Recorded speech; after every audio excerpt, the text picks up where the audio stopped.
sabemos que Cristo ha fundado una iglesia. ¿Qué? Hoy presentamos Dejó en grandes apuros. Date prisa, Goku. Round 1. Fight! Me cuesta trabajo concordar contigo en ese asunto de que Jesucristo fundó una iglesia por el significado, por la nomenclatura de las palabras. Fundar significa que Jesucristo se tomó el tiempo para fundar una iglesia como lo entendemos nosotros posterior al primer siglo, ¿no?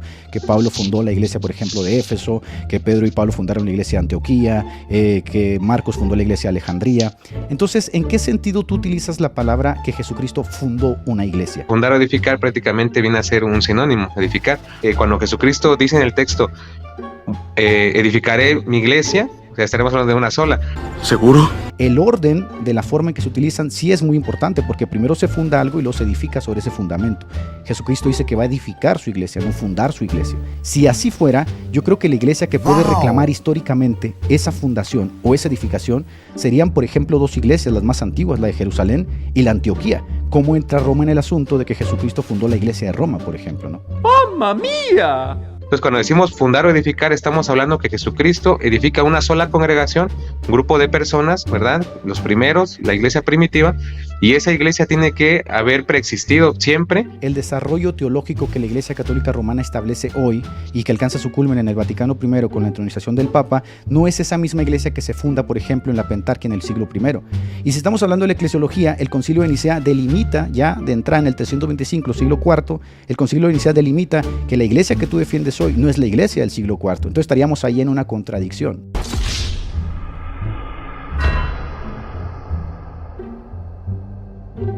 Round 2. Fight! Si yo te pregunto, ¿por qué tú crees, por ejemplo, la asunción de María, si no se encuentra en las Escrituras ni puede extraerse de ella, ni puede extraerse de la historia?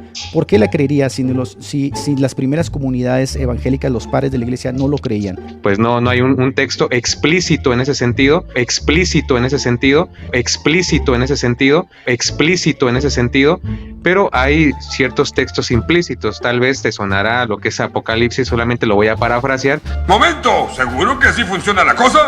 ¡Cállate o te apuñalo con un hisopo! Pero este texto resulta que nadie en la iglesia por los primeros 3 siglos lo utilizó de la forma en que tú lo vas a utilizar ahorita. Entonces, si nadie en la iglesia lo utilizó en los primeros 3 siglos, y tú me dijiste al principio que nos basáramos en la iglesia del primer siglo,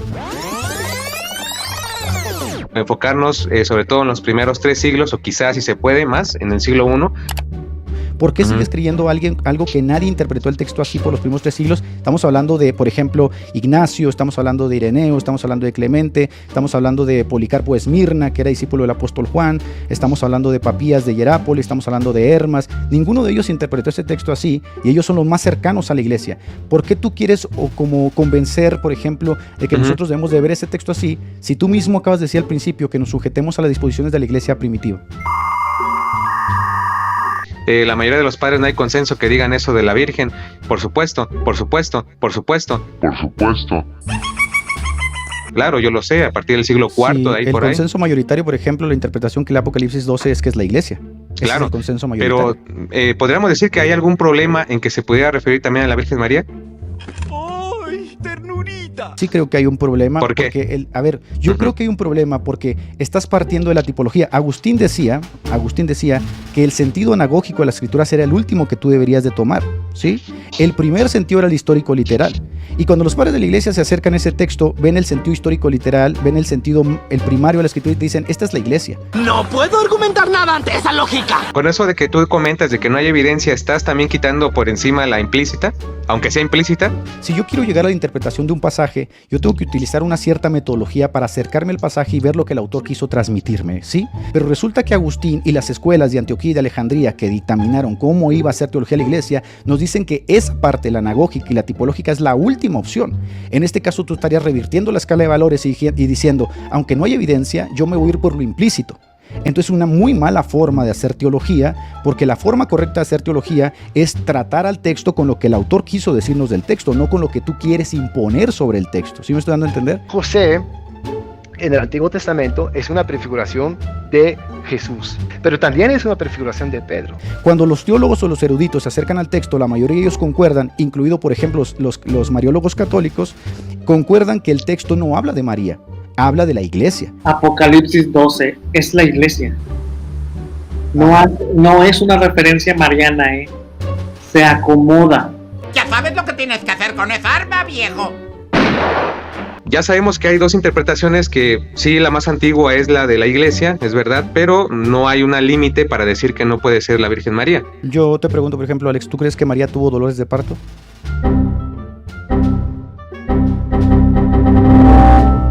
Eso no es algo que, digamos, sea como tal dogmático. El asunto de si tuvo dolores o no, no es algo dogmático, tú lo sabes bien. Pero estás acercándote al texto, y el texto, claro, en su primera impresión dice que esa mujer tiene dolores de parto. Claro. Aunque esa mujer tiene dolores de parto. ¿María tuvo dolores de parto o no tuvo dolores de parto?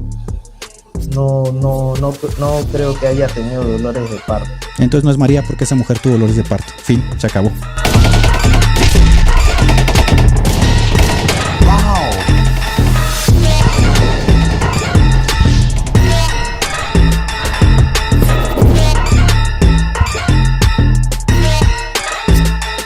Round 3. Fight. Y ahora yo te digo que tú eres Pedro, o sea, piedra, y sobre esta piedra edificaré mi iglesia. Esa piedra que está ahí, sí, es aquel gobierno de la iglesia, es aquel obispado monárquico que tiene el poder de atar y desatar. El texto, en su consenso mayoritario, dice que ahí se habla de la confesión de Pedro. De las 404 citas que tenemos de los padres apostólicos, ni uno solo de ellos, escucha bien, ni uno solo de ellos utiliza ni una sola vez Mateo 16:18 para hablar del papado, jamás. Ellos utilizaban este texto para hablar de la confesión de Pedro sobre la cual se edifica la iglesia. Pero de ahí a ligarlo con el papado me parece un salto cuantitativo que no se da, ¿no? No se da porque no lo ves en la historia en los primeros 4 siglos y lo vas a ver paulatinamente hasta entronizarse en el Concilio Vaticano I.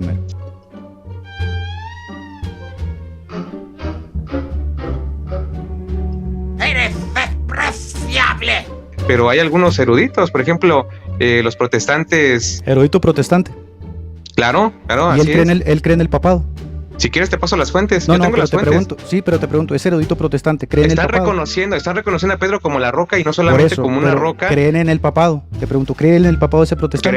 Creen en el obispado monárquico. Lo están reconociendo porque son aquellos eruditos que no tienen prejuicios. Estamos hablando de eruditos protestante, te pregunto, y lee ese texto y considera que Pedro es la roca, ese protestante que tú estás citando, ¿cree en el Papa de Roma? ¿Se sujeta al Papa de Roma?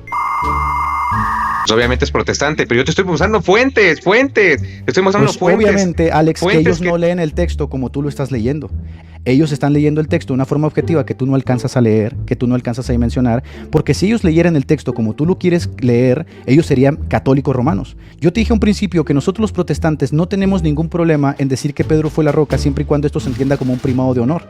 Me citas eruditos protestantes, esto no apoya tu postura, porque si estos eruditos protestantes interpretaran Mateo 6:18 como tú lo interpretas, no serían protestantes, serían católicos romanos. ¡Auxilio! ¡Socorro! Y fíjate cómo hay un desorden, porque este es un relajo. 50% de evangélicos diciendo que la roca es Jesucristo y Pedro no es la roca, y aquí Edgar defendiendo que sí es la roca, pero con un primado obviamente nada más de honor. Ahora, tú dices que los protestantes tienen muchas interpretaciones. Mira, Alex, yo te recuerdo que este texto no alcanzó un consensum patrum, es decir, este texto tiene varias acepciones, te lo acabo de decir al principio. Algunos padres lo interpretaron de una forma, algunos padres lo interpretaron de otra. Agustín, por ejemplo, en sus retractaciones, en sus últimos escritos, dice, yo antes creía esto, ahora creo esto. Ok, sí, en cuanto dices tú del libro de retractaciones, ese libro al final de esa página, al pie de esa página, dice que deja elección del lector. Si San Agustín deja a criterio del lector, ¿tú crees que el lector va a llegar todos a una misma opinión? Es obviamente que otra vez el texto te juega en contra, porque si queda a criterio del lector, un lector va a sacar una conclusión, otro lector va a sacar otra conclusión, y eso juega en tu contra de que no había un consensum patrum sobre el texto. En el texto, cuando le da las llaves, a ti te doy las llaves. ¿Tú crees que nada más fue porque sí darle las llaves? ¿O me vas a salir con que Mateo 18:18 se las dieron a todos y eso es lo mismo? El asunto de las llaves, si aún te concediera yo que es exclusivo de Pedro, tenemos por ejemplo a Tertuliano que dice que con Pedro se acaba ese privilegio. No puedes hacer ese salto cuantitativo de decir, Pedro tiene las llaves, por lo tanto todos los sucesores de Pedro tienen las llaves. Eso es un desarrollo teológico, Alex. Ese desarrollo teológico es posterior al propio texto. Claro, y creo que está de más explicarte todo lo de la profecía, ¿no? De Isaías, ya te la sabes todo el derecho al revés y aún así no lo quieres creer. Si esos textos tienen ese significado que tú estás dándoles, creo yo que en el primer concilio se pudiera haber llegado a ese consenso utilizando esos textos. Pues resulta que en el primer concilio de Nicea, Canon Sexto, las deferencias que se le otorgan a Roma son deferencias de orden político y eclesiástico. Jamás, escucha bien, jamás se utiliza Mateo 6:18, jamás se utiliza ese desarrollo de Isaías 22. Esos desarrollos los ha hecho la apologética católica para tratar de dar una suerte de evidencias, pero son tristísimos, porque la historia está en contra de ustedes, la historia no les favorece. Tú dices, es muy importante el concilio, es muy importante el consenso. El consenso mayoritario habla de que esa interpretación de Mateo 6:18 es la confesión de Pedro, la confesión de Pedro. Entonces, si los padres de la iglesia dicen que es la confesión de Pedro, me resulta extraño que yo te tuviera que creer a ti y no creerle al consenso, cuando el propio Concilio de Trento dice que ellos hacen doctrina partiendo del consenso unánime de los padres. Entonces, aquí tenemos un problema, que desconoce al mundo evangélico y estás mostrando desconocimiento del mundo católico como tal.